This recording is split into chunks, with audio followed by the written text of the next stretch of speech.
व्याख्यामुद्रां करसरसिजैः पुस्तकं शङ्खचक्रे बिभ्रद्भिन्नस्फटिकरुचिरे पुण्डरीके निषण्णः अम्लानश्रीरमृतविशदैरंशविप्लावयन् मामाविर्भूयादनगमहिमा मानसे वागधीशः नमस्ते प्राणेश प्रणतविभवा यावनिमगाः नमस्वामिन् रामप्रियतमनमन् गुरुगुण नमस्तुभ्यं भीमप्रबलतमकृष्णेष्ट भगवन् नमः श्रीमन्मध्वप्रदिश सुदृशन्नो जय जय श्रीगुरुभ्यो नमः नारायणं सुरगुरुं जगदेकनाथं भक्तप्रियं सकललोकनमस्कृतं च त्रैगुण्यवर्जितमजं विभुमाद्यमीशं वन्दे भवग्रम् अमरासुरसिद्धवन्द्यं नारायणं नमस्कृत्य नरं चैव नरोत्तमं देवीं सरस्वतीं व्यासं ततो जयमुदीरये ವೇದವ್ಯಾಸರ ಮಹಾಭಾರತದ ಚಿಂತಕರಿಗೆ ವಂದನೆಗಳು. ಶಾಂತಿ ಪರ್ವದ 450ನೇ ಪ್ರವಚನ. ವಿದೇಹದ ಅರಸನಿಗೆ ಕರಾಳನಿಗೆ ವಸಿಷ್ಠರು ಅವನ ಪ್ರಶ್ನೆ ನೆಲೆಯಲ್ಲಿ ಕೆಲವು ಮೋಕ್ಷ ಧರ್ಮಗಳನ್ನು ಭಗವದ್ ಎಚ್ಚರದ ಪರಿಯನ್ನು ತಿಳಿಸಿಕೊಟ್ರು ಅನ್ನುವುದಾಗಿ ಧರ್ಮರಾಜನಿಗೆ ಭೀಷ್ಮರು ಹೇಳಿದರು ಅಂತ ಇತಿಹಾಸವನ್ನು ಜನಮೇಜಯನಿಗೆ ಸರ್ಪಸತ್ರದಲ್ಲಿ ವ್ಯಾಸರ ಶಿಷ್ಯರು ವೈಶಂಪಾಯನರು ಹೇಳಿದ್ದಾರೆ ಅಂತ ನೈಮಿಷಾರಣ್ಯದಲ್ಲಿ ಶೌನಕರ ಆಶ್ರಮದಲ್ಲಿ ಶಾಲೆಯಲ್ಲಿ ಉಗ್ರಶ್ರವಸ್ಸು ಸೂತ ವ್ಯಾಸರ ಮೊಮ್ಮಗ ತಿಳಿಸಿಕೊಟ್ಟ ಅನ್ನುವ ವಿಚಾರಧಾರೆ ಈಗ ನಿಮಗೆ ನನ್ನಿಂದ. ಓ ಕರಾಳ, ನೀನು ನನ್ನಿಂದ ಯೋಗ್ಯ ಅಂತ ಹೇಳಿ ಚಿಂತನೆಯನ್ನು ಕೇಳಿದೆ ಅಂತ ವಸಿಷ್ಠರು ಹೇಳುತ್ತಾರೆ. ಕರಾಳ ಮಾತೆ ಭಯಮಸ್ತು ಕಿಂಚಿತ್ ಏತತ್, ನೀನೇನು ಕೇಳಿಕೊಂಡೆ ಬಹಳ ದೊಡ್ಡದಾದ ಸಂಗತಿ. ಶ್ರುತಂ ಬ್ರಹ್ಮ ಪರಂ, ಅತ್ಯುತ್ತಮನಾದ ಭಗವಂತನ ಬಗ್ಗೆ ನೀನು ಬಹಳವಾಗಿ ಕೇಳಿಕೊಂಡೆ. ಆದ್ದರಿಂದ ನೀನು ಯಾವುದಕ್ಕೂ ಹೆದರಬೇಡ. ಸಂಸಾರ ನಿನ್ನನ್ನು ಹೆದರಿಸುವುದಿಲ್ಲ. ಯಥಾವದುಕ್ತಂ, ನಾನು ನಿನಗೆ ಸ್ಪಷ್ಟವಾಗಿ ಸರಿಯಾಗಿ ಹೇಳಿದ್ದೆ. ಅದು ಪರಮಂ ಪವಿತ್ರ, ಅದು ಮಾಯಾ ಪರಹ, ಅದು ಅವಿದ್ಯೆಗಿಂತ ಆಚೆಗೆ, ಅದು ಲಕ್ಷ್ಮಿಗಿಂತ ಮಿಗಿಲು, ಅದು ಪ್ರಕೃತಿಗಿಂತ ಉತ್ತಮವಾದದ್ದು. ಅದನ್ನು ನೀನು ಕೇಳಿದೆ ಅಂತ ಹೇಳಿ ನಿನಗಿವತ್ತು ನಾನು ತ್ವಯಾದ್ಯ, ನಾನು ನಿನಗೆ ಅದನ್ನು ತಿಳಿಸಿಕೊಟ್ಟೆ. ಅದು ಮತ್ತೆ ರಮೆಯನ್ನು ಪಾಲಿಸುವ ಸ್ವತಂತ್ರವಾದ ತತ್ವ. ಅದು ರಮಾಂ ಪಾತಿ. ಅಷ್ಟೇ ಅಲ್ಲ, ಅದು ಪವಿತ್ರವಾದದ್ದು. ಪವಿವತ್ರಾಯತೆ, ನಮ್ಮನ್ನು ವಜ್ರಾಯುಧದಂತೆ ರಕ್ಷಣೆ ಮಾಡುತ್ತದೆ. ಶಾಶ್ವತವಾಗಿ ನಮ್ಮನ್ನು ಶುಚಿಗೊಳಿಸ್ತದೆ. ಪವಿತ್ರಾಣಾಂ ಪವಿತ್ರಂ ಯತ್ ಮುಂದೆ ಹೇಳುತ್ತಾನೆ. ಅಷ್ಟೇ ಅಲ್ಲದೆ ಅದು ನಮ್ಮದೆಲ್ಲ ಬಿದ್ದೋಗುವಂಥದ್ದು. ಪತ್ರ ಪತತಿ ಇತಿ ಪತ್ರಂ ಅಂತ, ಎಲ್ಲೆ ಅಂತ ಯಾಕೆ ಹೇಳುದು? ಬೀಳ್ತದೆ, ದೇಹ ಉದುರುತ್ತದೆ. ಅದರ ನಡುವೆಯಲ್ಲಿ ಅದನ್ನು ಶುದ್ಧಗೊಳಿಸುವಂಥದ್ದು. ಬಿದ್ದ ನಂತರ ಹೋಯ್ತದು, ತರಗೆಲೆ ಆಯಿತು, ಅದು ಗೊಬ್ಬರ ಆಗ್ತದೆ, ಅದು ಮಣ್ಣಾಗ್ತದೆ. ಆದರೆ ಪತ್ರ ಪವಿತ್ರ ಆಗುವುದು ಮಧ್ಯದಲ್ಲಿ ಇದ್ದಾಗ, ವಿಷ್ಣು ಇದ್ದಾಗ. ಅಕಯ ಪ್ರವಿಸಂಭೂವ ಸಖಾಹ ವಿಷ್ಣುವಾಚಕ ವಿಪಶ್ಚಿ ಪರಮಾತ್ಮನೋ. ಹಾಗೆ ವಿಶಿಷ್ಟನಾದ ಭಗವಂತ ವಿಶಿಷ್ಟ ರೀತಿಯಲ್ಲಿ ನಡುವೆ ಸೇರಿಕೊಂಡದ್ರಿಂದ ಇದು ಪವಿತ್ರವಾಗಿದೆ ಅಂತ ಪವಿತ್ರ ಸಂಗತಿ ಭಗವಂತನಿದ್ದಾನೆ. ವಿಶೇಷವಾಗಿ ಎಲ್ಲವನ್ನು ಬೀಳುವುದನ್ನು ನಡುವೆ ಎತ್ತಿ ಹಿಡಿದಿದ್ದಾನೆ ಈಶ್ವರ ಸರ್ವಭೂತಾನಾಂ ಹೃದ್ದೇಶ್. ಅಂತಹ ಸಂಗತಿ ವಿಶೋಕಮತ್ಯಂತಂ, ಕೊನೆ ಕಾಲದವರೆಗೂ ದುಃಖವನ್ನು ಅಳಿಸುವಂಥದ್ದು, ಅನಾದಿಮಧ್ಯಂ, ಎಂದೂ ಸಹ ಅದಕ್ಕೆ ತುದಿಬುಡಗಳಲ್ಲಿ ಇಲ್ಲ. ಅಂತಹ ಅದ್ಭುತವಾದ ಚಿಂತನೆ ನೀನು ಕೇಳಿದೆ. ಅಗಾಧ ಜನ್ಮಾಮರಣಂಚ ರಾಜನ್ ನಿರಾಮಯಂ, ಹುಟ್ಟು ಸಾವುಗಳನ್ನು ತಪ್ಪಿಸುವ, ರೋಗ ರುಜಿನಗಳನ್ನು ದೂರಗೊಳಿಸುವ, ಹೆದರಿಕೆ ಬೆದರಿಕೆ ಇಲ್ಲದೇ ಇರುವ ವೀತಭಯಂ ಶಿವಂಚ, ಶುದ್ಧವಾದ ಸುಖಾತ್ಮಕವಾದ ಸಂಗತಿ ನೀನು ಕೇಳಿದೆ. ಅಂತ ಭಗವಂತನೆಡೆಗೆ ಸಾಗಲಿದೆ. ಸಮೀಕ್ಷ್ಯ ಮೋಹಂ ತ್ಯಜ, ಈ ಚಿಂತನೆಯನ್ನು ಚೆನ್ನಾಗಿ ಗಟ್ಟಿ ಮಾಡಿಕೊಂಡು ಅಜ್ಞಾನವನ್ನು ದೂರ ಮಾಡಿ, ಲೋಕದ ಮೇಲೆ ಇರತಕ್ಕ ಆಸೆಯನ್ನು, ಭರವಸೆಯನ್ನು ಬಿಟ್ಟಾಕು. ಮೋಹಂ ತ್ಯಜ ವಾದ್ಯ ಸರ್ವಜ್ಞಾನಸ್ಯ ತತ್ವಾರ್ಥಮಿದಂ, ಸರ್ವೋತ್ತಮನಾದ ಎಲ್ಲವನ್ನೂ ಆವರಿಸಿ ನಿಂತ, ಎಲ್ಲ ಜ್ಞಾನದ ನಿಧಿ ಅನಿಸಿಕೊಂಡ ಮೊದಲಿಗನ ಸತ್ಯಜ್ಞಾನಮನಂತಂ ಬ್ರಹ್ಮವನ ಶುದ್ಧವಾದ ಚಿಂತನೆ, ಇದನ್ನು ನೀನು ವಿದಿತ್ವ ತಿಳಿದು ನಿನ್ನ ಭಯವನ್ನು, ಮೋಹವನ್ನು ದೂರ ಮಾಡಿಬಿಡು ಅಂತ. ಅವಾಪ್ತಮೇತದ್ಧಿಮಯ ಸನಾತನಾತ್ ಹಿರಣ್ಯಗರ್ಭಾತ್ ಯಜತೋ ನರಾಧಿಪ. ನನಗೆ ಎಲ್ಲಿಂದ ಬಂತು ಅಂತ ನಿನಗೆ ಸುದ್ದಿ ಹೇಳುತ್ತೆ. ನಾನು ಅವನನ್ನು ಆರಾಧನೆ ಮಾಡಿ, ಅವನನ್ನು ಬಹಳ ದೊಡ್ಡ ಮಟ್ಟಿನಲ್ಲಿ ಸೇವೆ ಮಾಡಿ ಪ್ರಯತ್ನ ಪೂರ್ವಕವಾಗಿ ಪಡೆದ ಸಂಗತಿ ಇದು. ಚತುರ್ಮುಖ ನನಗೆ ಹೇಳಿತ್ತು, ವಸಿಷ್ಠರಪ್ಪ ತಂದೆ. ಅವನ ಉಸಿರಿನಿಂದ ಹುಟ್ಟಿ ಬಂದವೈವ. ಹಾಗಾಗಿ ಚತುರ್ಮುಖ ಇವನಿಗೆ ಪಾಠ ಮಾಡಿದ್ದಾನೆ ವಸಿಷ್ಠರಿಗೆ. ನಾನು ಚತುರ್ಮುಖನಿಂದ ಕೇಳಿಕೊಂಡೆ ಇದನ್ನು. ಪ್ರಸಾದ್ಯ ಯತ್ನೇನ ತಮುಗ್ರ ಚೇಜಸಂ, ಬಹಳ ದೊಡ್ಡ ಮಟ್ಟಿನ ಸಂಸಾರದ ತೀಕ್ಷ್ಣತೆಯನ್ನು ದೂರಗೊಳಿಸತಕ್ಕ ಸಾಮರ್ಥ್ಯವುಳ್ಳ ಬ್ರಹ್ಮಾಂಡದ ಅರಸನಾದ ಚತುರ್ಮುಖನನ್ನು ನಾನು ಆರಾಧನೆಗೆ ಇದು ಈ ಸನಾತನಂ ಬ್ರಹ್ಮ ಯಥಾದ್ಯವೈತದ, ನೀನೀಗ ಯಥಾದ್ಯವೈತ್ವಯ, ನೀನೀಗ ನನ್ನನ್ನು ಹೇಗೆ ಬೇಡಿ ತಿಳಿದು ಖುಷಿಯಿಂದ ಅದನ್ನು ಪಡೆದೆ, ಹಾಗೆ ನಾನು ಸಹ ನನ್ನ ಅಪ್ಪನಿಂದ ಹಿರಣ್ಯಗರ್ಭನಿಂದ ಪಡೆದೆ, ನಾನು ಇದನ್ನು ತಿಳ್ಕೊಂಡೆ ಅಂತ. ಮಹಾಜ್ಞಾನಂ ಮೋಕ್ಷವಿದಾಂ ಪರಾಯಣಂ ಅವಾಪ್ತ, ಇದು ಸಾಮಾನ್ಯ ವಿಷಯ ಅಲ್ಲ,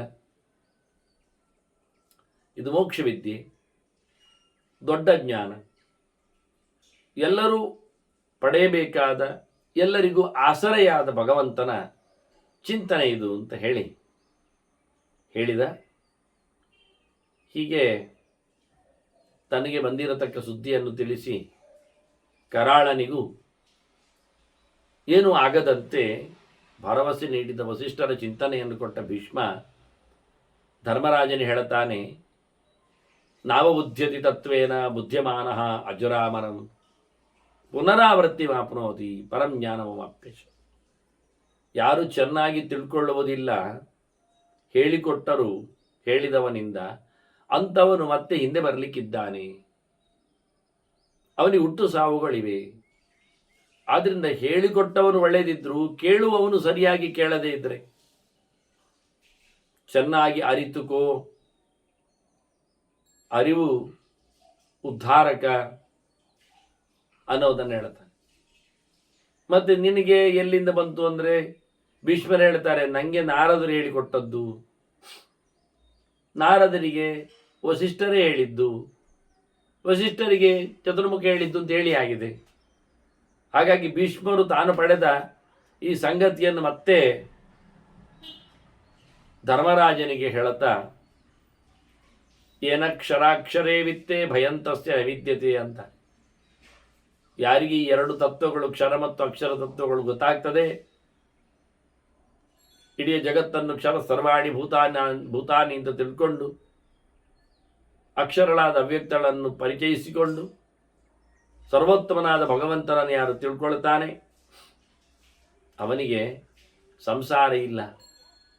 ಇಲ್ಲಿ ಮತ್ತೆ ಯಾವುದರ ಹೆದರಿಕೆಯೂ ಇಲ್ಲ. ಅವಿಜ್ಞಾನಾಚ್ಚ ಮೂಢಾತ್ಮ ಪುನಃ ಪುನಃ ಉಪದ್ರವನ್ ಪ್ರೇತ್ಯ ಜಾತಿ ಸಹಸ್ರಾಣಿ ಮರಣಾಂತಾನಿ ಉಪಾಶ್ನು. ಯಾರು ತಿಳಿಯುವುದಿಲ್ಲ, ಅವನಿಗೆ ಅಜ್ಞಾನದ ಆವರಕ್ಕೆ ಇರಲಾಗಿ ಅವನು ದಡ್ಡ ಎನಿಸಿಕೊಳ್ಳುತ್ತಾನೆ. ಮತ್ತೆ ಮತ್ತೆ ಇಲ್ಲಿ ಓಡಿ ಬರ್ತಾನೆ. ಲೋಕದಲ್ಲಿ ಸತ್ತು ಸತ್ತು ಸಾವಿರ ಸಾವಿರ ಗಟ್ಟಲೆ ಬಾರಿ ಅವ ಹುಡ್ತಾನೆ, ಸಾಯ್ತಾನೆ. ಈ ಪ್ರಕಾರವಾಗಿ ಭಗವದಿಚ್ಛರವನ್ನು ಸಂಪಾದನೆ ಮಾಡಿದವನಿಗೆ ಈ ಸಂಸರಣ ಗಟ್ಟಿಟ್ಟ ಬುತ್ತಿ ಅಂತಾನೆ. ಒಳ್ಳೆಯದು ಮಾಡುವುದಿಲ್ವಾ, ಮಾಡ್ತಾನೆ, ಅದರ ಫಲ ಇಲ್ವಾ, ಉಂಟು. ಹಾಗಾಗಿ ದೇವಲೋಕಕ್ಕೆ ಸೇರ್ತಾನೆ, ಮತ್ತು ಅಲ್ಲಿಂದ ಮನುಷ್ಯ ಲೋಕಕ್ಕೆ ಬರ್ತಾನೆ, ಮತ್ತು ಯಥಾ ಪ್ರಕಾರ ತಪ್ಪು ಮಾಡಿದ್ದಕ್ಕೆ ಪ್ರಾಣಿಯ ಜನ್ಮವನ್ನು ಪಡಿತಾನೆ. ದೇವಲೋಕಂ ತಥಾತಿರೇಕ ಮಾನುಷ್ಯಂ ಅಪಿಚ ಆಶ್ನುತೆ. ಅವನ ಯೋಗ್ಯತೆಯಂತೆ ಅವನ ಕರ್ಮಕ್ಕೆ ಅಧೀನವಾಗಿ ಎಲ್ಲೆಡೆಯೂ ಸಹ ತ್ರಿದಿವ ನಿರಯ ಭೂಗೋಚರ ಅನ್ನೋದು ಹೇಳಿದಾಗೆ ತಿರುಗ್ತಾ ಇರ್ತಾನೆ. ಯಾವಾಗ ಅವನ ಮನಸ್ಸು ತಿಳಿಯಾಗ್ತದೆ, ತಿಳುವಳಿಕೆಯೆಡೆಗೆ ಸಾಕ್ತದೆ, ಈ ಸಂಸರಣ ಅವನಿಗೆ ಸಾಕೋ ಸಾಕು ಅನಿಸ್ತದೆ, ಆಗ ಅವನು ತತ್ವಜ್ಞಾನರಿಗೆ ವಾಲ್ತಾನೆ. ಯಥಾ ಶುದ್ಧ್ಯತಿ ಕಾಲೇನ ತಸ್ಮಾತ್ ಅಜ್ಞಾನ ಸಾಗರಾತ್. ತಪ್ಪು ಕಲ್ಪನೆಯಿಂದ, ಅಜ್ಞಾನದಿಂದ ಆತ ಈಚೆ ಬರ್ತಾನೆ, ತಿಳ್ಕೊಳ್ತಾನೆ, ಎಚ್ಚರವನ್ನು ಪಡಿತಾನೆ. ಆಗ ಅವನು ಉತ್ತೀರ್ಣ ಅಂತ ಅರ್ಥ, ದಾಟಿದ ಅಂತ ಅರ್ಥ. ಇನ್ನು ಅವನು ಪರವಾಗಿಲ್ಲ, ಬೀಳುವುದಿಲ್ಲ ಅಂತ ಅರ್ಥ. ಉತ್ತೀರ್ಣೋ ಅಸ್ಮಾತ್ ಅಗಾಧಾತು ಸ ಪರಂ ಅಪ್ನೋತಿ ಸನಾತನ. ಎಂದೆಂದೂ ಒಂದೇ ಬಗೆಯಾಗಿರತಕ್ಕ ಭಗವಂತನಡೆಗೆ ಅವನು ಮತ್ತೆ ಎಚ್ಚರವನ್ನು ಸಂಪಾದನೆ ಮಾಡಿಕೊಂಡ ಬಳಿಕ ತಿರುಗಿ ಸಾಕಾಗಿ ಅಜ್ಞಾನವನ್ನು ಕಳೆದುಕೊಂಡು ಹೊರಡ್ತಾನೆ, ಸೇರ್ತಾನೆ. ಧರ್ಮರಾಜ, ನೀನು ಉತ್ತೀರ್ಣನೇ ಅಂತಾನೆ ಭೀಷ್ಮ. ನೀನು ಸೋತವಲ್ಲ, ನೀನು ಉತ್ತೀರ್ಣ, ನಿನಗೂ ಆ ಜ್ಞಾನ ಇದೆ ಅನ್ನೋದರ ನಡುವೆ ಹೇಳುತ್ತಾ, ಅಜ್ಞಾನ ಸಾಗರ ಅಂದರೆ ಅಜ್ಞಾನ ಸಾಗರ ಘೋರ ಅವ್ಯಕ್ತೋ ಗಾಧ ಉಚ್ಯತೆ. ಈ ಪ್ರಕೃತಿ ಅದು ಭಯಂಕರ ಅಗಾಧವಾಗಿದೆ, ಚಿಂತನೆ ಪೂರ್ಣ ಮಾಡಲು ಸಾಧ್ಯವಾಗಲಿಕ್ಕಿಲ್ಲ. ಈ ಮಾರ್ಗದಲ್ಲಿ ಅಜ್ಞಾನದ ಕೊಂಪೆಯಲ್ಲಿ ಪ್ರಕೃತಿಯನ್ನೇ ನಂಬಿ ಬಂದವರು ದಿನನಿತ್ಯ ಸಾಯ್ತಾರೆ, ಉಡ್ತಾರೆ, ಸಾಯ್ತಾರೆ, ಉಡ್ತಾರೆ. ಆ ಜ್ಞಾನಿ ಮಜ್ಜಂತಿ ಯತ್ರ ಭೂತಾನಿ ಭಾರತ. ಇಲ್ಲಿ ಪ್ರಕೃತಿ ಧರ್ಮದಲ್ಲಿ ಎಲ್ಲರೂ ಸೋಲ್ತಾರೆ, ಇಲ್ಲೇ ಇರ್ತಾರೆ, ನೀನು ಮಾತ್ರ ಹಾಗಲ್ಲ ಅಂತ ಹೇಳ್ತಾ ಧರ್ಮರಾಜನಲ್ಲಿ ಭೀಷ್ಮರ ಭರವಸೆಯನ್ನು ತುಂಬುತ್ತಾರೆ. ಮತ್ತೆ ಜನಕನ ಚಿಂತನೆ ಬಂದದ್ದಕ್ಕಾಗಿ ಮತ್ತೊಬ್ಬ ಜನಕನ ವಂಶದಲ್ಲಿ ಬಂದ ವಸುಮಾನ್ ಆ ರಾಜರ್ಷಿಯ ಚರಿತೆಯನ್ನು ಹೇಳುತ್ತಾನೆ.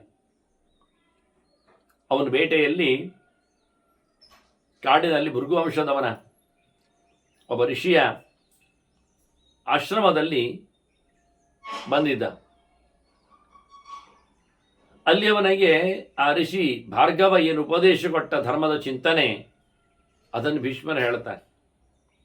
ಅಲ್ಲಿ ರಾಜ ಕೇಳುತ್ತಾನೆ ಋಷಿಯನ್ನು ಕರೆದು, ಭಗವನ್ ಕಿಮಹಂ ಶ್ರೇಯ ಕಿಮಿದಂ ಶ್ರೇಯ ಪ್ರೇತ್ಯ ಚೇಹ ಚ ವಾ ಭವೇತ್. ಸತ್ತಾಗಲಿ ಇದ್ದಾಗಲಿ ಯಾವುದು ಶ್ರೇಯಸ್ಸು ಮನುಷ್ಯನಿಗೆ? ಹೇಗಾಗಬೇಕು, ಎಲ್ಲಿ ಆಗಬೇಕು? ಶ್ರೇಯಸ್ಸು ಅಂದರೆ ಒಳ್ಳೆಯದು ಅಂತ ಅರ್ಥ, ಇಷ್ಟವಾದದ್ದು ಅಂತ ಅರ್ಥ ಅಲ್ಲ, ಒಳ್ಳೆಯದಾಗುವಂಥದ್ದು. ಶ್ರೇಯಸ್ಸು ಪ್ರೇಯಸ್ಸು ಅಂತ ಎರಡಿದೆ ಅಲ್ವಾ? ಪ್ರಿಯವಾದದ್ದು, ಶ್ರೇಯಸ್ಕರವಾದದ್ದು ಅಂತ. ಪ್ರಿಯವಾದದ್ದೆಲ್ಲ ಶ್ರೇಯಸ್ಕರ ಹೇಳಲಿಕ್ಕೆ ಆಗುವುದಿಲ್ಲ ರೋಗಿಯನ್ನೆಲ್ಲ ಇಟ್ಕೊಂಡ ನೆಲೆಯನ್ನು ನೋಡಿದಾಗ. ಹಾಗಾಗಿ ಪ್ರೇಯಸ್ಸು ಕೆಲವೊಮ್ಮೆ ಬೇರೆ ಇರ್ತದೆ, ಅದು ಹೆಚ್ಚಿನವರಿಗೆ ಪಥ್ಯದಾಗಿ ಆಗ್ತದೆ. ಹಾಗಾಗಿ ನನಗೆ ಕೇಳ್ತಾನಮ್ಮ, ಸತ್ತ ಬಳಿಕ ಆಗಲಿ ಈಗಲೇ ಆಗಲಿ ಶ್ರೇಯಸ್ಸು ಹೇಗಾಗ್ತದೆ? ಮನುಷ್ಯನಿಗೆ ಆತ್ಯಂತಿಕವಾದ ಒಳ್ಳೆಯಿತು ನಿರ್ವಿವಾದವಾಗಿ ಶುದ್ಧವಾಗಿ ಹೇಗಾಗ್ತದೆ? ಯಾಕೆ ಆಗುವುದಿಲ್ವ ಕೇಳಿದರೆ, ಇವನು ದೇಹದಲ್ಲಿದ್ದಾನಲ್ಲ ಜೀವ, ಪುರುಷಸ್ಯ ಅಧ್ರುವೇ ದೇಹ, ಇದೇನು ಶಾಶ್ವತವ? ದೇಹ ಗಟ್ಟಿ ಇಲ್ಲ, ಯಾವತ್ತಿನವರೆಗೆ ಅದು ದುಡಿತದೆ?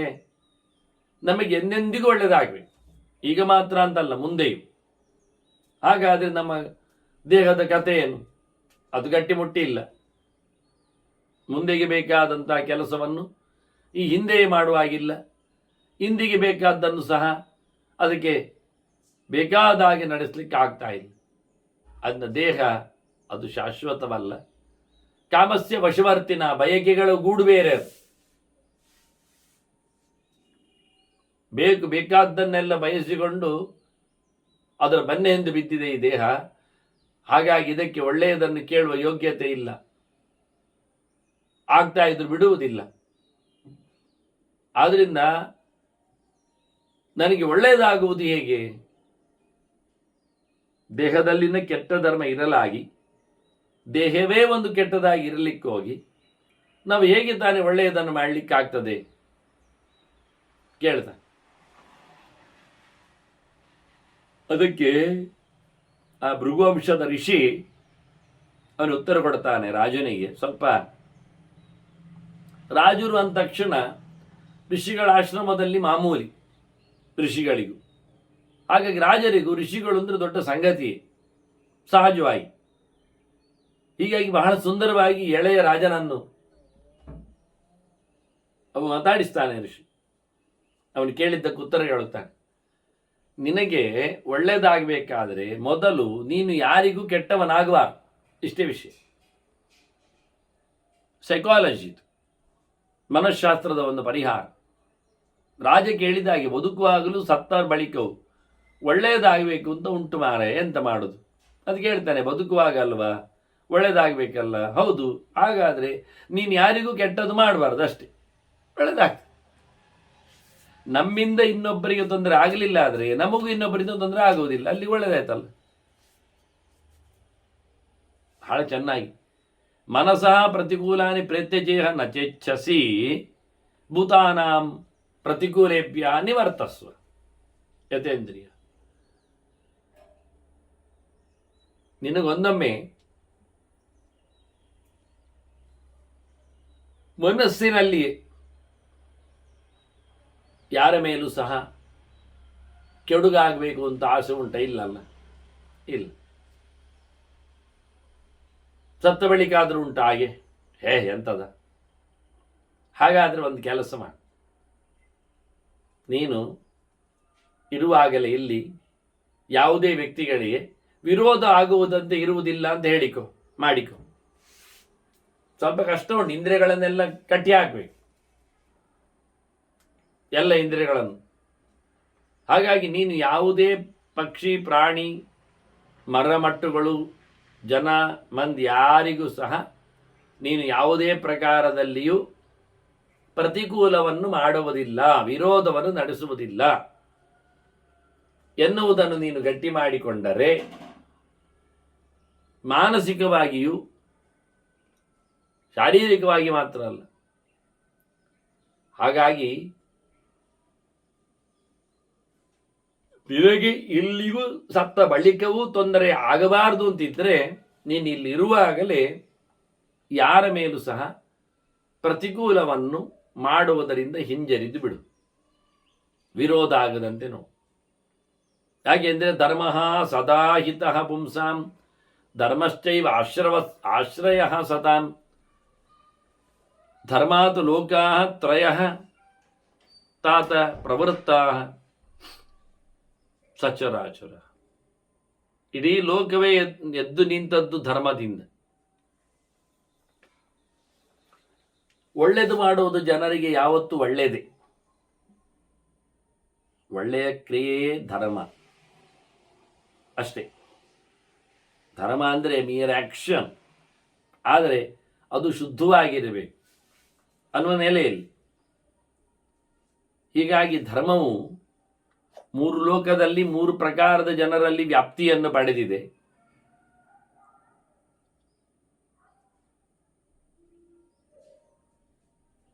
ಇಡೀ ಚರಾಚರ ಪ್ರಪಂಚವೇ ಧರ್ಮದ ನೆಲೆಗಟ್ಟಿನಲ್ಲಿ ನಿಂತಿದೆ. ಆದ್ದರಿಂದ ಧರ್ಮವನ್ನೇ ನಾವು ಆಚರಿಸಿದರೆ ನಮಗೆ ಧರ್ಮವು ಬೆಂಬಲ ಬೀಳ್ತದೆ. ನಾವು ಆಸೆಯಿಂದ ಲೋಕವನ್ನು ಮೋಸ ಮಾಡ್ತಾ ಇದ್ದೇವೆ, ನೋಡು ನಿನ್ನ ಹಣೆಬರ ಅನ್ನುವ ನೆಲೆಯಲ್ಲಿ ಹೇಳ್ತಾನೆ ಋಷಿ. ಸ್ವಾದು ಕಾಮುಕ ಕಾಮಾನಾಂ ವೈ ತೃಷ್ಣ್ಯಂ ಕಿನ್ ನಗಜ್ಜಸಿ. ನಿನಗೆ ಸಾಕು ಕಾಣುವುದಿಲ್ವ? ಬಯಕೆಗಳು ಬೇಡ ಅನಿಸುವುದಿಲ್ವ? ರುಚಿ ಭಾರಿ ಚಂದ. ಇದನ್ನು ಗಮನಿಸಿಕೊಂಡು ಏನು ಅನಾಹುತ ಮಾಡ್ತೀಯಲ್ಲ, ಆಗ್ತದಲ್ಲ. ಅದು ಹೇಗೆ ಕೇಳಿದರೆ, ಮಧು ಮೇಲೆ ಜೇನುತುಪ್ಪ ಇದೆ, ಒಂದು ದೊಡ್ಡ ರಾಶಿ ಪಟ್ಟು ಗುಂಪೆ ಕಾಣುತ್ತದೆ, ಅದನ್ನು ತೆಗಿಬೇಕು. ತೆಗೆದರೆ ಜೇನುತುಪ್ಪ ಸಿಗ್ತದೆ, ಅದ್ಭುತವಾದ ರಸ, ಕೃತಕ ಅಲ್ಲು, ನ್ಯಾಚುರಲ್ ಅದು. ಆದರೆ ಇವನು ಈಗ ಆತದ್ದೇನೆ ಇಲ್ಲೇ ಸಿಕ್ಕಿತು, ಇಲ್ಲೇ ಉಂಟು ಅಂತ ಹೇಳಿ ಕೈ ಕಾಲು ಮೇಲೆ ಮಾಡ್ತದೆ. ನಡಿಲಿಕ್ಕೆ ಹೋದರೆ ಕೆಳಗೆ ಅವನು ಹತ್ತಿದ ಮೇಲೆ ನೋಡಿ 40-50 ಅಡಿ ಆಗಿದೆ. ಅವನ ನಾಟಕ ಆಟ ನೋಡಿ ಕೆಳಗೆ ಅದೆಲ್ಲಿ ಆದರೂ ಮುರಿದು ಬಿದ್ದರೆ ಅವಾಗ ನೋಡುವುದಿಲ್ಲ ಕೆಳಗೆ. ಮೇಲಿನ ಜೇನುಗೂಡಿನ ಮೇಲೆ ಕಣ್ಣು ಹಾಕಿದವ, ಹಿಡಿಯಬೇಕೆಂಬ ಆಸೆಯಲ್ಲಿ ಓಡುವವ, ಕೆಳಗೆ ಗೆಲ್ಲಿನ ಕಡೆಯನ್ನು ಕಾಣದೆ ಕೆಳಗೆ ದೊಪ್ಪನೆ ಬಿದ್ದು ಜೇನು ಇಲ್ಲ, ಅವನೇ ಇಲ್ಲ. ತೆಳ್ಳನೆ ಗೆಲ್ಲಿಗೆ ಕಾಲಿಡ್ಲಿಕ್ಕೆ ಹೋಗಿ ಗೆಲ್ಲು ಮುರಿದು ಅವನೇ ಇಲ್ಲ, ಜೇನುತುಪ್ಪವೇ ಇಲ್ಲ. ಹೀಗಾಗ್ತದೆ. ಹೇಳೋ ರೀತಿ ನೋಡಿದ್ರೆ, ಮಧು ಪಶ್ಯತಿ ದುರ್ಬುದ್ಧೇ ಪ್ರಪಾತನ್ ನಾನು ಪಶ್ಯಸಿ. ನೀನು ಬಯಕೆಗಳ ಬೆನ್ನ ಹಿಂದೆ ಹೋದವ, ನೀನು ಆಸೆಗೆ ಬಿಟ್ಟುಕೊಡು, ಹೋಗಲಿಕ್ಕೆ ಹೇಳಿಬಿಡು. ಆಸೆ ತಪ್ಪಿದರೆ ಇವೆಲ್ಲ ಪಡಿಬೇಕೆನ್ನತಕ್ಕಂತಹ ಆಯಾಸಗಳು ಇರುವುದಿಲ್ಲ. ಯಥಾಜ್ಞಾನೇ ಪರಿಚಯ ಕರ್ತವ್ಯ ತತ್ ಫಲಾರ್ಥಿನ. ತಿಳ್ಕೊಳ್ಳುವವನಿಗೆ ತಿಳ್ಕೊಂಡದ್ದರ ಫಲ ಏನು ಅಂತ ತಿಳಿದಿರುತ್ತದೆ. ಇದು ಸಹಜವಾಗಿ. ಅದರಂತೆ ಧರ್ಮದ ಬಗ್ಗೆ ಒಳ್ಳೆ ಆಚರಣೆ ಮಾಡುವವರಿಗೆ ಅದರ ಫಲ ಗೊತ್ತಿರಬೇಕು, ಆದ್ರೆ ಮಾತ್ರ ಅನುಕೂಲ ಆಗುತ್ತೆ. ತಥಾ ಧರ್ಮೇ ಪರಿಚಯ ಕರ್ತವ್ಯ ತತ್ ಫಲಾರ್ಥಿನ. ಹೇಗೆ ಜ್ಞಾನವನ್ನು ಹೇಗೆ ಅಂಟಿಸಿಕೊಳ್ಳಬೇಕು, ತಿಳುವಳಿಕೆ ಹೇಗಿರಬೇಕು ಎನ್ನುವುದಕ್ಕೆ ನಾವು ಬದ್ಧರಾಗ್ತೇವೆಯೋ ಹಾಗೆ ಧರ್ಮದ ಬಗ್ಗೆಯೂ ನಡೆಸುವಲ್ಲಿ, ಆಚರಣೆಯಲ್ಲಿ ತರುವಲ್ಲಿ ಚೆನ್ನವಾದಂತಹ ಪರಿಚಯ ಇರಬೇಕು. ಅದರ ಫಲದ ಬಗ್ಗೆ ಧರ್ಮ ಮಾಡಿದ್ದಕ್ಕೆ ಪುಣ್ಯ ಬೇಕು ಅಂತ ಇಟ್ಟುಕೊಂಡವ ಧರ್ಮವನ್ನು ಸಹ ಪರಿಚಯಿಸಿಕೊಳ್ಳದೇ ಇರುವುದು ಯಾಕೆ? ಇದು ವಾಸ್ತವವಾಗಿ. ಒಂದೊಮ್ಮೆ ಕೆಟ್ಟವ ಧರ್ಮಕ್ಕೋಸ್ಕರ ಕೆಲಸ ಮಾಡಿದರೆ ಅವನಿಗೆ ಕೆಲಸ ಲಾಯ್ಕ ಆಗುವುದಿಲ್ಲ.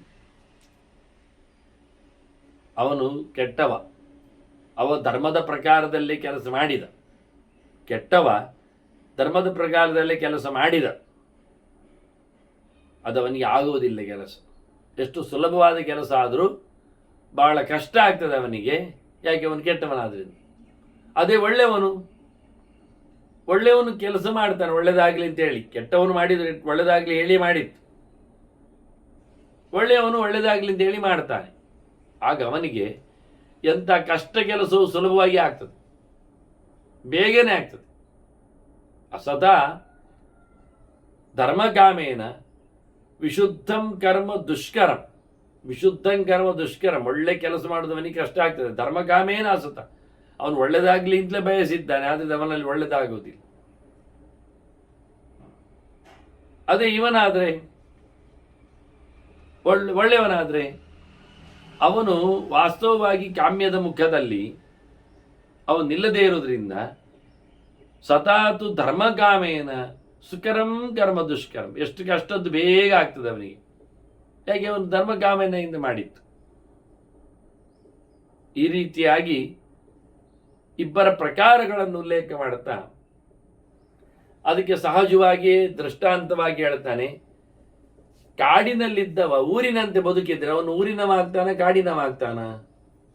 ಊರಿನವಾಗ್ತಾನೆ. ಅದು ಊರಿನವ ಕಾಡಿನಲ್ಲಿರುವಂತೆ ಬದುಕಿದ್ರೆ ಅವನನ್ನು ನಾವು ವನ್ಯಜೀವಿ ಅಂತಲೇ ಹೇಳ್ತೇವೆ, ಕಾಡಿನವ ಅಂತ ಅಷ್ಟೇ. ಹಾಗಾದ್ರೆ ಎಲ್ಲಿ ಇದ್ದುಕೊಂಡು ಮಾಡಿದಲ್ಲ, ಹೇಗಿದ್ದುಕೊಂಡು ಮಾಡಿದೆ ಎನ್ನುವುದ್ರ ಮೇಲೆ ಡಿಪೆಂಡ್ಸ್. ಅದು ಪ್ರಧಾನ ಆಗ್ತದೆ. ಅದನ್ನು ಉಲ್ಲೇಖ ಮಾಡ್ತಾರೆ, ತಿಳಿಸಿಕೊಡ್ತಾರೆ. ವರೇ ಗ್ರಾಮ್ಯ ಸಮಾಚಾರ ಯಥಾ ಗ್ರಾಮ್ಯ ತಥೈವ. ಕಾಡಿನಲ್ಲಿ ಊರಿನಂತೆ ಮಾಡಿದರೆ, ಪೇಟೆ ಜನರಂತೆ ನಡೆಸಿದ್ರೆ ಅವನು ಪೇಟೆಯವನೇ, ಕಾಡನ್ನು ಒಂದು ಹಾಳು ಮಾಡಲಿಕ್ಕೆ ನಿಂತ ಅಂತ ಹೇಳಬೇಕಷ್ಟೆ. ಅಲ್ಲಿಗೆ ಮತ್ತೆ ದವಸ ಧಾನ್ಯಗಳನ್ನು ತರಿಸ್ತಾನೆ, ಮತ್ತು ಅಲ್ಲಿಗೆ ಒಲೆಯು ಬರ್ತದೆ. ಈಗ ಮುಂದುವರಿದ್ರಿಂದ ಅಡಿಗೆ ಬಂದರೆ ಸಾಕಾಗ್ತದೆ ಎಲ್ಲ ಒಂದಾಗಿ. ಇದರಂತೆ ಗ್ರಾಮೇ ವನ ಸಮಾಚಾರ ಯಥಾ ವನಚರಸ್ತದ. ಊರಿನಲ್ಲಿ ಕಾಡಿನಲ್ಲಿರುವವನಂತೆ ವೃತ್ತಿಯನ್ನು ನಡೆಸಿದ್ರೆ ಏನು ತಪ್ಪಾಗುವುದಿಲ್ಲ, ಆದರೆ ಅವನನ್ನೇ ಇಲ್ಲಿ ಗುರುತಿಸ್ತಾನೆ. ಇನ್ನೊಬ್ಬರ ವ್ಯವಸ್ಥೆಯಲ್ಲಿ ಅಲ್ಲ. ಹಾಗೆ ಕಾಡಿನಲ್ಲಿದ್ದವ ಊರಿನನ್ನು ಮಾಡಿದಂತೆ ಊರಿನಲ್ಲಿ ಹೆಚ್ಚಾಗಿರುವವರೆಲ್ಲ ಹಾಗೆ ಕಾಡಿನಲ್ಲಿದ್ದವರು ಊರಿನ ಹಾಗೆ ಮಾಡಿಬಿಡ್ತಾರೆ. ಊರಿನಲ್ಲಿದ್ದವ ಕಾಡಿನಂತೆ ಇದ್ದರೆ ಎಲ್ಲ ನಿರ್ಲಿಪ್ತನಾಗಿ ಅವನನ್ನು ವನಚರ ಕಾಡುಚಾರಿ ಅಂತ ಹೇಳುತ್ತೇವಲ್ಲ, ಇಲ್ಲೇನಲ್ಲ. ಅದನ್ನು ಮನುಷ್ಯ ಎಲ್ಲಿ ಹೇಗೆ ವರ್ತಿಸ್ತಾನೆ ಎನ್ನುವುದರ ಮೇಲೆ ಇರ್ತದೆ. ಮನೋವಾಯ ಕಾಯಜೇ ಧರ್ಮೇ ಕುರು ಶ್ರದ್ಧಾಂ ಸಮಾಹಿತ ನಿವೃತ್ತವ್ವ ಪ್ರವೃತ್ತವ್ವ ಸಂಪ್ರದಾಯ. ಗುಣಾನ್ ಮಾಡುವುದನ್ನು ಮಾಡು, ಮಾಡಲಿಕ್ಕೆ ಹೋಗುವಾಗ ಅದನ್ನು ನೋಡಿ ಮಾಡು. ಅದು ನಿನ್ನದು ನಿವೃತ್ತಿ ಕರ್ಮವೋ ಪ್ರವೃತ್ತಿ ಕರ್ಮವೋ, ಬಿಡಲಾರದೆ ಮಾಡಿಕೊಳ್ಳುವುದೋ ಬಿಡಲಿಕ್ಕೆ ಮಾಡಿರುವಂಥದ್ದು ಎನ್ನುವುದನ್ನು ನೋಡಿಕೊಂಡು, ಅದು ಹೇಗೆ ಮನಸ್ಸಿನಲ್ಲೇ ಆಗಲಿ ಬಾಯಲ್ಲೇ ಆಗಲಿ ಶರೀರದಲ್ಲೇ ಆಗಲಿ ಮಾಡುವ ಕರ್ಮಗಳು ವಾಸ್ತವವಾಗಿ ಹೇಗಿರ್ತವೆ? ಮನೋವಾ ಕಾಯಜೇ ಧರ್ಮೆ, 3 ಪ್ರಕಾರದಿಂದ ಕೆಲಸ ಮಾಡಲಿಕ್ಕೆ ಬರ್ತದೆ. ಅದು ಮತ್ತೆ ನಿವೃತ್ತಿ ಪ್ರವೃತ್ತಿಯಿಂದ 2 ಪ್ರಕಾರದಲ್ಲಿ ಇರ್ತದೆ. ಇದನ್ನೆಲ್ಲ ನೋಡಿಕೊಂಡು ನಾವು ಕರ್ಮವನ್ನು ನಡೆಸಲಿಕ್ಕೆ ಉಂಟು. ವಾಸ್ತವವಾಗಿ ತ್ರಿವಿಧ ಕರ್ಮಗಳಾಗುವಾಗ ಶ್ರದ್ಧೆಯಿಂದ ಮಾಡಲಿಕ್ಕಿರುವಂಥದ್ದು ಅಂತ ತೋರಿಸಿಕೊಟ್ರು. ಮತ್ತು ಇನ್ನೂ ಸಹ ನಿತ್ಯಂಚ ಬಹುದಾತವ್ಯಂ, ಪ್ರತಿನಿತ್ಯ ಕೊಡಬೇಕು, ದಾನ ಮಾಡಲಿಕ್ಕೆ ಉಂಟು. ರತ್ನಭೂಷಣ ಸುವರ್ಣಾದಿಗಳೆಲ್ಲ ಸೇರಿಕೊಂಡು ಯಾರಿಗೆ? ಸಾಧುಭ್ಯಶ್ಚ, ಒಳ್ಳೆಯವರಿಗೆ. ಅನಸೂಯತಾ, ಅದರಲ್ಲಿ ಯಾರು ನನ್ನವರು ಅಂತ ಹುಡುಕುವಂತೆ ಇಲ್ಲ, ಹುಡುಕುವುದಲ್ಲ, ಕೊಡ್ಲಿಕ್ಕೆ ಹೋದಾಗ ಎಂಥವರು ಅಂತ ನೋಡ್ಲಿಕ್ಕೆ ಹೊರತು ಯಾವರವರು ಅಂತ ನೋಡುವುದಲ್ಲ, ಅದಿಲ್ಲ ಇಲ್ಲಿ ವಾಸ್ತವವಾಗಿ.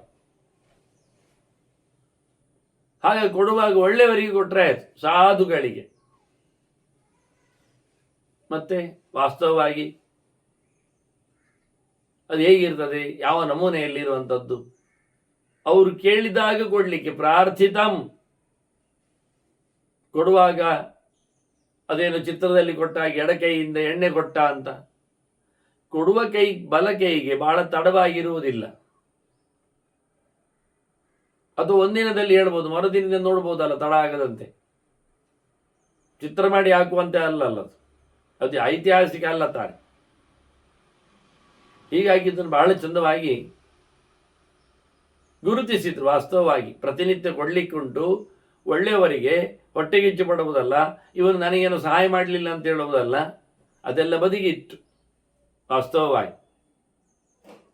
ಮತ್ತೆ ಅವನು ಕೇಳುವವನಿಗೆ ಶೌಚಗಳಿಂದ ಮಡಿವಂತಿಗೆಯಿಂದ ಇದ್ದವನು ಕೊಡಬೇಕು. ಕೊಟ್ಟಿದ್ದಾನೆ ಅನ್ನುವ ಲೆಕ್ಕಾಚಾರದಲ್ಲಿ ಅಲ್ಲ ಅಂತ ಹೇಳಲಿಕ್ಕೋಸ್ಕರ ವ್ರತ ಶೌಚಾಭ್ಯ ಮಡಿವಂತಿಕೆಯಿಂದ ವ್ಯವಸ್ಥಿತವಾಗಿ ಸತ್ಕೃತಂ ದೇಶ ಕಾಲಯೋ ಯೋಗ್ಯ ದೇಶದಲ್ಲಿ ಯೋಗ್ಯ ಕಾಲದಲ್ಲಿ ಅವನನ್ನು ಸನ್ಮಾನಗೊಳಿಸಿ ಪ್ರೀತಿಯಿಂದ ಬರಹೇಳಿಸಿ ಅವನನ್ನು ಸಂತೋಷಗೊಳಿಸಿ ಕೊಡಬೇಕಾದ್ದು ದಾನ ಅಂದರೆ. ಶುಭೇನ ವಿಧಿನಾಲಬ್ಧಂ ಅರ್ಹಾಯ ಪ್ರತಿಪಾದಯೇತ್. ಪಡೆಯುವಾಗ, ಸಂಪಾದನೆ ಮಾಡುವಾಗ, ಪಡೆದಾಗ ತಪ್ಪು ದಾರಿಯಲ್ಲಿ ಬಂದಿರಬಾರ್ದು. ಶುಭೇನ, ಒಳ್ಳೆಯ ಕರ್ಮದಿಂದ ಸಂಪಾದನೆ ಮಾಡಿದ್ದಷ್ಟೇ ಕೊಡಲಿಕ್ಕಾಗ್ತದೆ, ಕೊಡಬೇಕಾಗ್ತದೆ. ಈ ರೀತಿಯಾಗಿ ದಾನದ ಪ್ರಕ್ರಿಯೆಯನ್ನು ಯೋಗ್ಯ ರೀತಿಯಿಂದ ಕೊಡುವಲ್ಲಿ ಕಾಲವೂ ಯೋಗ್ಯ ಆಗಬೇಕು, ದೇಶವೂ ಯೋಗ್ಯ ಆಗಬೇಕು. ಮತ್ತೆ ಕಾಲ ದೇಶದ ಕ್ರಮವನ್ನು ಸೂಕ್ತ ದೇಶಗಳಲ್ಲಿ, ಕ್ಷೇತ್ರ ದೇಶಗಳಲ್ಲಿ ಹೇಳಿದರೆ ಕಾಲ ಯಾವಾಗಲೂ ಸೂರ್ಯೋದಯದ ನಂತರದಲ್ಲಿ, ಸೂರ್ಯಾಸ್ತಕ್ಕಿಂತ ಮೊದಲು, ಸಾಮಾನ್ಯವಾಗಿ ಎಲ್ಲ ಹಗಲುಗಳಲ್ಲಿ ಎನ್ನುವುದು ಅರ್ಥ ಆಗ್ತದೆ. ಈ ರೀತಿಯಾಗಿ ಒಳ್ಳೆಯ ರೀತಿಯಿಂದ ನಿಯಮ ವ್ರತಗಳನ್ನು ಪಾಲಿಸಿಕೊಳ್ಳುವವನಾಗಿ ಇತರರಿಗೆ ಆ ವ್ರತದ ಸಮರ್ಪಣೆಯನ್ನು ದಾನವನ್ನಾಗಿಸಲಿಕ್ಕೆ ಉಂಟು. ನ ವಿಧಿನಾ ಲಬ್ಧಂ ಶುಭೇನ ವಿಧಿನಾ ಲಬ್ಧಂ ಅರ್ಹಾಯ ಪ್ರತಿಪಾದಯೇತ್. ಒಳ್ಳೆ ರೀತಿಯಿಂದ ಪಡೆದದ್ದನ್ನು ಕೊಡಲಿಕ್ಕೆ ಉಂಟು ಅಂತ ಹೇಳಿದೆ ಆಯ್ತಲ್ಲ, ವಾಸ್ತವವಾಗಿ. ಮತ್ತೆ ತಪ್ಪು ರೀತಿಯಿಂದ ಪಡೆದದ್ದನ್ನು ಕೊಡಬಾರದು ಎನ್ನುವುದು ಅರ್ಥ ಸಿದ್ಧ ಆಯ್ತಲ್ಲ. ಹಾಗಾದ್ರೆ ಅದಕ್ಕಾಗಿ ಒಳ್ಳೆಯ ಮಾರ್ಗದಿಂದ ಸಂಪಾದನೆ ಮಾಡಿದ್ದರ ಮೇಲೆ ಕೆಟ್ಟವರ ಪುಟಗಳಿಗೆ ಕೊಟ್ಟದ್ದು ಅಂತ ಅರ್ಥ ಆಗ್ತದೆ, ಹೇಳಲಿಕ್ಕೆ ಬರ್ತದೆ. ಅದರಿಂದ ವಿದ್ಯುಕ್ತವಾಗಿ ಸಿಕ್ಕಿದ್ದನ್ನು ಅತ್ಯಂತ ಯೋಗ್ಯನಿಗೆ ಅದನ್ನು ಕೊಡುವಂಥದ್ದು. ಕೊಡುವಾಗ ಕೋಪ ಮಾಡಿಕೊಳ್ಳಲಿಕ್ಕಿಲ್ಲ, ಯಾಕಪ್ಪ ಕೊಟ್ಟೆ ಅಂತ ಹಳಿದುಕೊಳ್ಳಲಿಕ್ಕಿಲ್ಲ. ಉತ್ಸವ ಒಮ್ಮೆ ಕೊಟ್ಟಾಯ್ತಲ್ಲ ಅಂತ ಹೇಳಿಕೊಂಡು ಎಲ್ಲವನ್ನು ಕಳಿಸಿಕೊಂಡೆ ಅನ್ನುವಂತೆ ಒಂದು ನಿಶ್ಚಯವಾದ ಬುದ್ಧಿಗೆ ಆಗ್ತದೆ ಅಂತ ಹೇಳಿಕೊಂಡು ಜಾಪಿಗೆ ಹೋಗುವುದು ಅಲ್ಲ.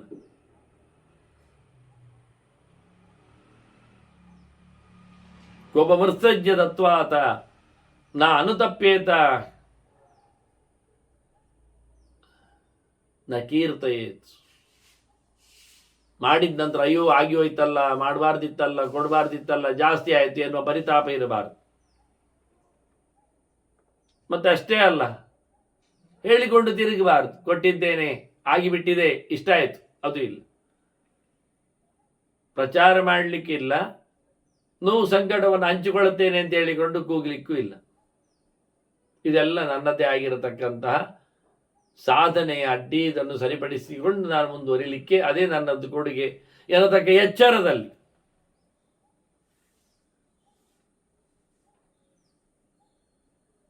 ವಿದ್ಯುಕ್ತವಾಗಿ ಸಿಕ್ಕಿದ್ದನ್ನು ಯೋಗ್ಯನಾಗಿದ್ದಾಗ ವ್ಯಕ್ತಿಗೆ ತಲುಪಿಸುವ ಕೆಲಸ ಅದು. ಅದರಲ್ಲಿಯೂ ತಪ್ಪು ಮಾಡದೆ, ಸಿಟ್ಟು ಮಾಡದೆ, ಅನುಶಂಸಃ ಶುಚಿಹಿ ದಾಂತಃ ಸಮ್ಯಕ್ ಆರ್ಜವೇ ಸ್ಥಿತಃ, ಸತ್ಯವಾಗಿ ಆರ್ಜವೇ ಸ್ಥಿತಃ. ಮತ್ತು ಇನ್ನು ಒಂದು ಸ್ಥಿತಃ ಯೋನಿಕರ್ಮ ವಿಶುದ್ಧಶ್ಚ. ಮತ್ತು ಕೊನೆಗೊಮ್ಮೆ ಪಾತ್ರಂ ಸ್ಯಾತ್ ವೇದವಿದ್ವಿಜ. ಯಾರ ಮೇಲೂ ಸಹ ಹಿಂಸೆ ಮಾಡದವನು ನಮಗೆ ಪಾತ್ರ.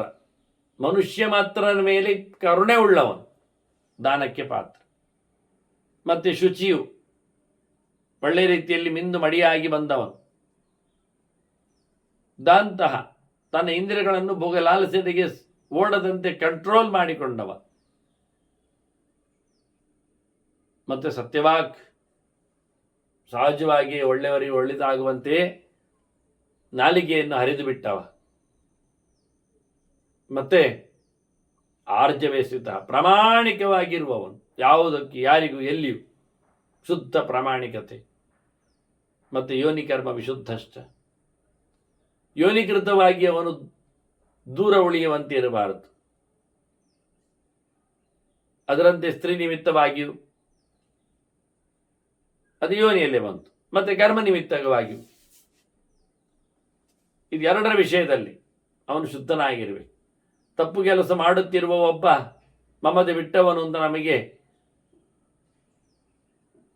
ವಿಶೇಷವಾದ ಗೌರವಕ್ಕೆ ಪಾತ್ರ ಅಂತಲ್ಲ. ಅದರಂತೆ ಇದರ ಚಿಂತನೆಯನ್ನು ಮಾಡಿಕೊಟ್ಟದವ ವಾಸ್ತವವಾಗಿ. ಅದಂಥದ್ದು ಯೋನಿ ಮತ್ತೆ ಕರ್ಮದಲ್ಲಿ ಶುದ್ಧತೆ ಅಂದರೆ ಮತ್ತದು ವೇದವಿದ್ವಿಜ ಅಂತ ಇನ್ನೊಂದು ಹೇಳುತ್ತಾರೆ. ಅಂದರೆ ಶಂಸನಾಗಿರಬೇಕು, ಶುಚಿಯಾಗಿರಬೇಕು, ದಾಂತನಾಗಿರಬೇಕು, ಸತ್ಯವಂತನಾಗಿರಬೇಕು, ಮತ್ತೆ ಆರ್ಜವೇಸಿತ ಅಂತ ಪ್ರಾಮಾಣಿಕತೆ, ನೇರ, ರುಜುತನ, ಒಳಗೊಂದು ಹೊರಗೊಂದು ವಂಚನೆಯ ಮಾತುಗಳಿಲ್ಲ, ಹೃದಯ ಅಲ್ಲ. ಇಂಥವನು ಇನ್ನೊಂದವನಲ್ಲಿ ಪ್ರಕಾರ ಅವನು ಕರ್ಮದಲ್ಲಿ ಶುದ್ಧನಿರಬೇಕು. ಷಡ್ಕರ್ಮ ಆಗ್ತಾನೆ ಅಂತ ಹೇಳ್ತಾರೆ ಹೇಳುವಾಗ. ಷಡ್ಕರ್ಮ ಅಂತ ಹೇಳಿಕೊಂಡು ಇಲ್ಲಿ ಭೃಗುಗಳು ಋಷಿಗಳು ತಿಳಿಸಿಕೊಡುವಾಗ ವಂಶದವರು ರಾಜನಿಗೆ ಒಳ್ಳೆಯ ಕೆಲಸ ಮಾಡಿದನು ಯಾವತ್ತು ಇನ್ನು ಮುಂದೆ ಒಳ್ಳೆ ಮಾಡಬೇಕು ಅಂತ ಅಲ್ಲ, ಅದ್ರ ಇದ್ದ ಒಳ್ಳೆಯದರಲ್ಲೇ ಸರಿಯಾಗ್ತಾನೆ. ಅದರ ಬಗ್ಗೆಯೂ ಮುಂದೆ ಪ್ರಾಯಶ್ಚಿತ್ತಾದಿಗಳ ಬಗ್ಗೆ ಮಾತುಗಳಿವೆ. ಇರಲಿ, ಸಹಜವಾಗಿ ಹುಟ್ಟಿನ ಬಗ್ಗೆ ಹೇಳುತ್ತಾ ಇವರೊಂದು ಕ್ವಾಲಿಫಿಕೇಶನ್ ಅಲ್ಲಿ ಒಂದು ಹೊಸದಾದ ಅರ್ಥವನ್ನು ಹೇಳುತ್ತಾರೆ. ಸಂಸ್ಕೃತ ಚೈಕಪತ್ನಿ ಚ ಜಾತ್ಯ ಯೋನಿರಿಹೋಚ್ಯತೆ. ಮುಖ್ಯವಾಗಿ ಯಾರು ಶುದ್ಧವಾದ ವ್ಯಕ್ತಿ ಕೇಳಿದರೆ ಜಾತಿಯಲ್ಲಿ ಶುದ್ಧವಾಗಿ ಬಂದವನು ಅಂತ. ಯೋನಿ ಶುದ್ಧತೆ ಅಂದರೆ ಅದು ಹೇಗಿರುತ್ತದೆ ಕೇಳಿದರೆ ಅದು ಸಂಸ್ಕಾರವಂತಳಲ್ಲಿ ಬಂದಿರಬೇಕೆನ್ನುವ ಮುಖ್ಯ ಇರ್ತದೆ ವಿಷಯ. ಮತ್ತವಳು ಒಂದು ಹೆಂಡತಿಯಾಗಿರಬೇಕೆನ್ನುವುದು ಆಗಿರ್ತದೆ. ಎಷ್ಟೋ ಹೆಂಡತಿಯರಲ್ಲಿ ಹುಟ್ಟುವುದಾಗಿದ್ದರೆ ಅದು ಜಾತಿಯಲ್ಲಿ, ಹುಟ್ಟಿನಲ್ಲಿ, ಸಂಸ್ಕಾರದಲ್ಲಿ ಸರಿ ಇರುವುದಿಲ್ಲ ಪಾತ್ರ ಅಂತಾನೆ. ಪಾತ್ರವನ್ನು ಹುಡುಕುವ ರೀತಿ ನೋಡುವಾಗ ಅಂದರೆ ಪ್ರಾಮಾಣಿಕವಾಗಿ ಚಿಂತನೆ ಮಾಡಿದರೆ ಕಾಮಜರು ಆಗುವುದಿಲ್ಲ ಅಂತ ಹೇಳಿಕೊಳ್ಳಿಕ್ಕೋಸ್ಕರ ಹೇಳುವ ರೀತಿ.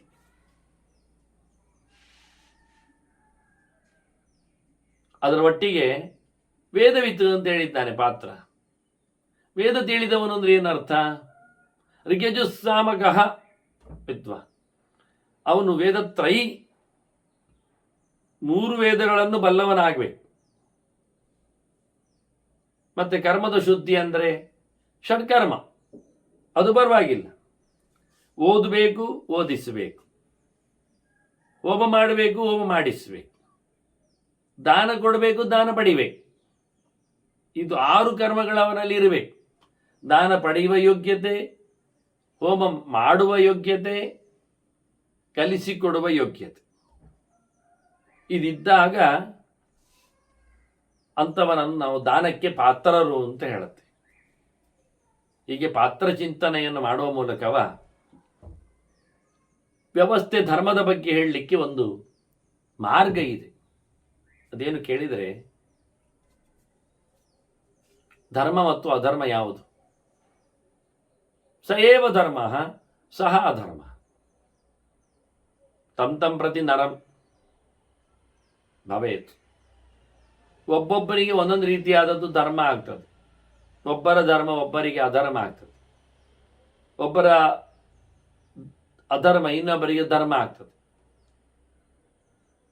ಈಗ ಮದುವೆ, ಹೆಂಡತಿ, ಸ್ತ್ರೀ ಸಂಬಂಧ, ಭೋಗ, ಇದು ಧರ್ಮವೇ ಕೇಳಿದರೆ ಅದು ಧರ್ಮ.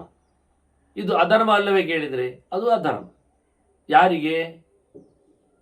ಅದು ಬ್ರಹ್ಮಚಾರಿಗೆ, ಸನ್ಯಾಸಿಗೆ ಅಧರ್ಮ. ಮತ್ತು ಗೃಹಸ್ಥನಿಗೆ ಅದು ಧರ್ಮ.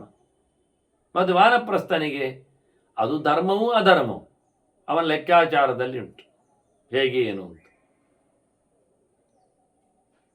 ಹಾಗಾಗಿ ಕೇವಲ ಹೆಣ್ಣಿನ ಸಂಬಂಧ ಎನ್ನುವುದೇ ಧರ್ಮವೂ ಅಧರ್ಮವೂ ಒಂದು ಕೂಗಲಿಕ್ಕೆ ಬರುವುದಿಲ್ಲ.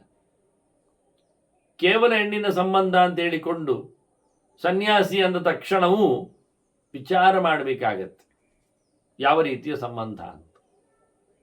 ಹೀಗಾಗಿ ಧರ್ಮ ಮತ್ತು ಅಧರ್ಮ ಅದು ವ್ಯಕ್ತಿಯನ್ನು ಇಟ್ಟುಕೊಂಡು ಪ್ರತ್ಯೇಕವಾಗಿ ಬಿಡುತ್ತದೆ. ಒಬ್ಬ ವ್ಯಕ್ತಿಗೆ ಧರ್ಮ ಆದದ್ದು ಇನ್ನೊಬ್ಬನಿಗೆ ಅಧರ್ಮ ಆಗ್ತದೆ, ಮಗದೊಬ್ಬನಿಗೆ ಅಧರ್ಮ ಆದದ್ದು ಇನ್ನೊಬ್ಬನಿಗೆ ಧರ್ಮ ಆಗ್ತದೆ. ಇದನ್ನು ನೋಡಿಕೊಳ್ಳುವಲ್ಲಿ ಪಾತ್ರ ಕರ್ಮ ವಿಶೇಷೇಣ ಮತ್ತೆ ದೇಶಕಾಲವು ಅವೇಕ್ಷಜ. ಈಗ ಕೆಲವೊಮ್ಮೆ ಒಬ್ಬನಿಗೇನೆ ಧರ್ಮಾಧರ್ಮ ಆಗ್ತದೆ. ಇದು ಹೆಣ್ಣಿನ ಸಂಬಂಧ ಹೇಳಿದ ಹಾಗೆ, ಗೃಹಸ್ಥನಿಗೆ ಹೆಣ್ಣಿನ ಸಂಬಂಧ ಧರ್ಮ ಅಂತ ಹೇಳಿದರೆ ಅವನಿಗೂ ಹೆಣ್ಣಿನ ಸಂಬಂಧ ಧರ್ಮ ಆಗ್ತದೆ. ಯಾವಾಗ? ದಿನತ್ರಯದಕ್ಕೆ ಬಂದಾಗ, ವ್ರತ ನಿಯಮಗಳಲ್ಲಿ ನಿಂತಾಗ, ಪರ್ವಕಾಲಕ್ಕೆ ತೆರಳಿದಾಗ, ಸ್ಥಾನದಲ್ಲಿ ಅದು ಕಾಲ ಆಯ್ತಲ್ಲ, ದೇಶ, ಅವನು ತೀರ್ಥಕ್ಷೇತ್ರಗಳಲ್ಲಿ ನಿಂತಾಗ, ಮನೆ ಬಿಟ್ಟು ಹೊರಗೆ ಬಂದಾಗ, ಇವನ್ನೆಲ್ಲ ಗಮನಿಸಲಿಕ್ಕೆ ಉಂಟು. ಸುಲಭ ಆಗಲಿಲ್ಲ. ಆದ್ದರಿಂದ ಕೆಲವೊಮ್ಮೆ ಪಾತ್ರವನ್ನು ಅವನ ಕರ್ಮವನ್ನು ನೋಡಿಕೊಂಡು ನಾವು ಧರ್ಮವೋ ಅಧರ್ಮ ಹೇಳುತ್ತೆ. ಇದು ಶಾಸ್ತ್ರಗಾರರ ಧರ್ಮ ಲಕ್ಷಣ ಚಿಂತನೆ. ಅದಕ್ಕೆ ಆರಂಭದಲ್ಲಿ ಮಾಡುವಾಗಲೇ ಅವನು ಹೇಳಿತ್ತು, ಋಷಿ ಧರ್ಮವೇ ಎಲ್ಲಕ್ಕೂ ಕಾರಣವಾಗಿ ನಿಂತಿದೆ. ಇಡೀ 3 ಲೋಕ ಅಂದರೆ 3 ಪ್ರಕಾರದ ಮಂದಿಗಳು, 3 ಪ್ರಕಾರದ ಮಂದಿಗಳು, ಬ್ರಹ್ಮಚಾರಿಗಳು, ಗೃಹಸ್ಥರು, ವಿರಕ್ತರು, ಈ ಪ್ರಕಾರದಲ್ಲಿ ನೆಲೆಗೊಂಡವು. ಅಥವಾ ರಾಜಸರು, ತಾಮಸರು, ಸಾತ್ವಿಕರು ಆಗಬಹುದು. ಹೀಗೆ 3 ಪ್ರಕಾರಗಳಲ್ಲಿ ನೆಲೆಗೊಂಡಾಗ ಧರ್ಮವೇ ಅವರನ್ನು ನೆಲೆಗೊಳಿಸಿದೆ. ಆದ್ದರಿಂದ ಪಾತ್ರ, ಅವರ ಕರ್ಮ, ಅವರ ದೇಶ, ಅವರ ಕಾಲ, ಇದನ್ನೆಲ್ಲ ಗಮನಿಸಿ. ಸ್ನಾನವನ್ನೇ ಧರ್ಮ ಅಂತ ನೀವು ಹೇಳಿದ್ರು, ಅದು ರಾತ್ರಿ ಕಾಲದಲ್ಲಿ, ಅಪರರಾತ್ರಿ ಕಾಲದಲ್ಲಿ ಸ್ನಾನ ಎನ್ನುವುದು ಧರ್ಮ ಆಗುವುದಿಲ್ಲ.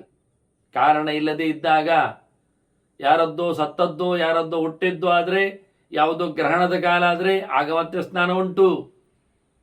ನೋಡಿ, ಕಾಲಭೇದದಿಂದ ಧರ್ಮವನ್ನು ಅಧರ್ಮ ಅಂತೇವೆ, ಅಧರ್ಮವನ್ನು ಧರ್ಮ ಅಂತೇವೆ. ಯಾರದು ಮನೆಯಲ್ಲಿ ಹುಟ್ಟಿದೆ ಅವನಿಗದು ಸ್ನಾನ ಧರ್ಮ, ಉಳಿದವರು ಅವನೊಟ್ಟಿಗೆ ಹೋಗಿ ಸ್ನಾನ ಮಾಡುವುದಲ್ಲ, ಅದು ಅವನಿಗೆ ಬೇಡ. ಆದ್ದರಿಂದ ಪಾತ್ರದ ಬಗ್ಗೆ ವಿವೇಚನೆ ಇದೆ.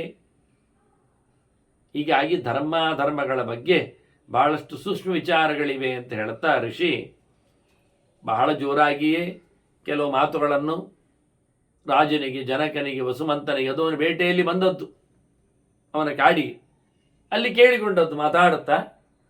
ಹಾಗಾಗಿ ಅವನ ಭೋಗದ ಬಗೆ ಹೇಗಿದೆ ಎಂದು ನಮ್ಗೆ ಗಮನಿಸಿ ಧರ್ಮದ ಚಿಂತನೆಯನ್ನು ಈತ ನೀಡ್ತಾ ಇದ್ದಾನೆ. ಅದರ ಮುಂದುವರಿದ ಚಿಂತನೆಯನ್ನು ಮತ್ತೆ ಸೇರಿದಾಗ ಕೇಳುವ ವಂದನೆಗಳೊಂದಿಗೆ ಶ್ರೀಕೃಷ್ಣ ಅರ್ಪಣಮಸ್ತು. ನಾರಾಯಣ ನಾರಾಯಣ ನಾರಾಯಣ.